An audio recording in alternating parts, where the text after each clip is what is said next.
Right. Okay, so the first one we're going to try is called Timmerman's Crike. Let's see if I get Trevor today. Let's do it again. Perhaps you want to zoom in it one more time, and perhaps you can actually throw up all the system. I love doing that. If you do that, Trevor, he puts all the information up on the screen. It's fantastic. But this one is a Crike beer. Do you know anything about Crike beer? Crike beer? No. No personal experience. I like the colour of it. Yeah, I thought you might like the colour of it. Now, you see straight away that it's not your normal sort of Falcon export, is it? Let's be honest. Okay, we've got an enormously pink, frothy pink head to this beer. Okay, I'm going to tell you a little bit about Crike before we get stuck into it. It's a typical Northerner, he just wants to down it in one, I think. But Crike beer is actually a fantastic beer style, very interesting beer style. It's from Belgium originally, and the difference between Crike beer, actually it's in style, it's called a lambic beer, a lambic fruit. It's a lambic style of beer with fruit added to it. What does lambic mean? Lambic is actually a type of beer. Translated. Yeah, you can do that, Trevor. Click your fingers. Lambic is actually a type of beer that's spontaneously fermented. So unlike a lot of other beers that you've tried, in fact nearly all the other beers you've ever tried, where they actually add brewer's yeast, they take care to actually use a particular type of yeast. In this part of Belgium, in the Seine Valley in Belgium, they actually they let the wild yeast from the air come in and actually ferment this. So it's like basically putting beer in a bathtub and leaving it outside.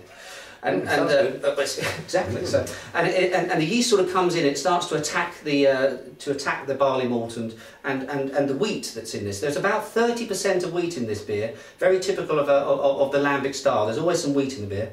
And what you get is a very sort of funky, in traditional lambics, very funky barnyard, like licking a wet horse. You know, you've got all these blankets, wet wood, dogs, bit of manure sometimes, up to about, they reckon, about 86 different microorganisms are in your average lambic beer. But with this one, of course, what they do is they then add cherries.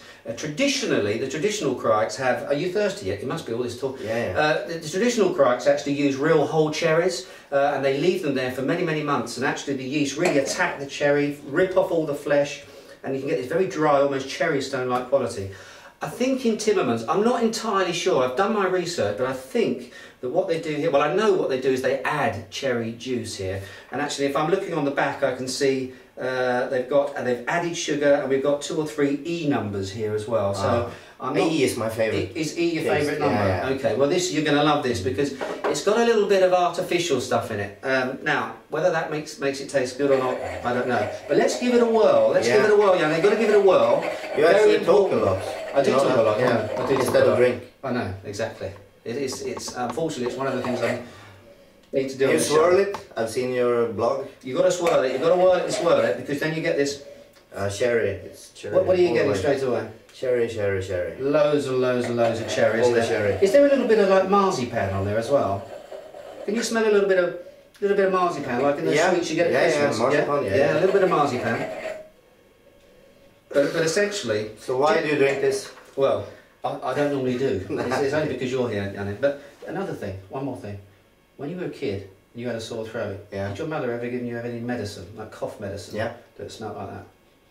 Yes, there was some ugly stuff. Medicinal, slightly medicinal. Right, let's do it. Let's taste it.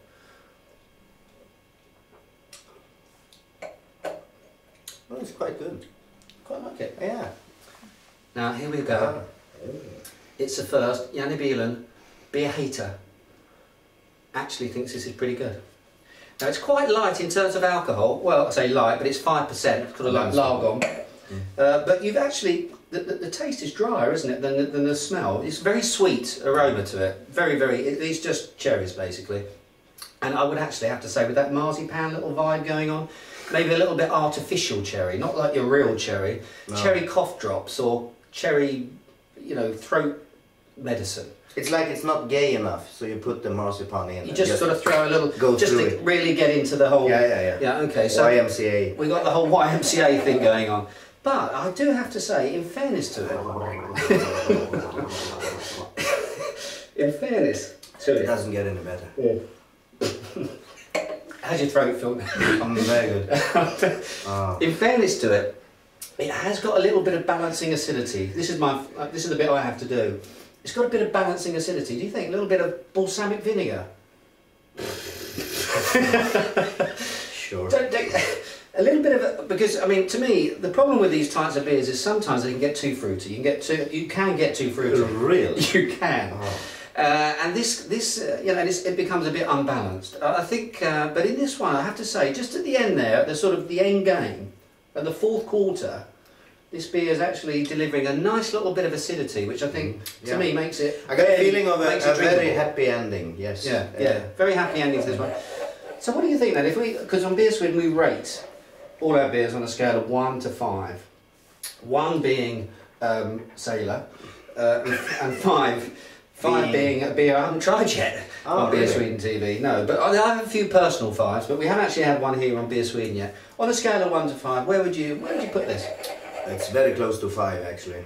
Really? Yeah. Yeah. Okay. Because I don't like beer, and this doesn't take. It's like lemonade with a twist in a way. Yeah. So it's, but it should be colder, I think. Yeah, it should be colder. That's true. I think when you drink this beer, when you drink it, it's got to be summer. I would say it's got to be super chilled, outside, summer's day, just mow the lawn, on the porch, drinking. But I still don't understand why you should drink it, because it's not beer. It's kind of, yeah, I like to try some beer, and this is not beer. This is not beer. Okay, well listen, it is technically beer, but yeah, I see what you mean. It's not really, you know, when you think of beer. I wouldn't order it in a pub or now listen, anything. We don't normally spit beer out here at Beer Sweden, of course, but we're going to do it today because these beers are so incredibly different from what we're normally trying. Ah, see, so this is water, Anna. I heard about it. Yeah, heard about it? Yeah. Very good water up here. It's a new thing. Okay, well, let's just... So you're tasting it as well? Yes. Exactly, right, let's get rid of that. We'll get back to that in a minute. Okay, so we've done cherry. And we get a tick for that, do we? Yeah. Vegear? It's Vegear. It's Vegear. Okay, very good, very good. All right, now the second beer that we're going to try... Kind of a nasty aftertaste though. It's a bit... Yeah, it feels like... See, I quite like that. I like nasty young cherry. Okay. You know why? Because it's at the end of the mouth feel. That's where the hops kick in. And actually, in Crike, just to go back to Crike a little bit, because I do love the story behind Crike. I think it's an amazing story. They actually use stale hops because they don't want a lot of bitterness in sweet beers. In lambic style, so they use old stale hops so that the bitterness isn't there, but some of the characteristics are still there, but the bitterness is gone. There we go. Right, that's the end of Crike. Let's move on. Okay.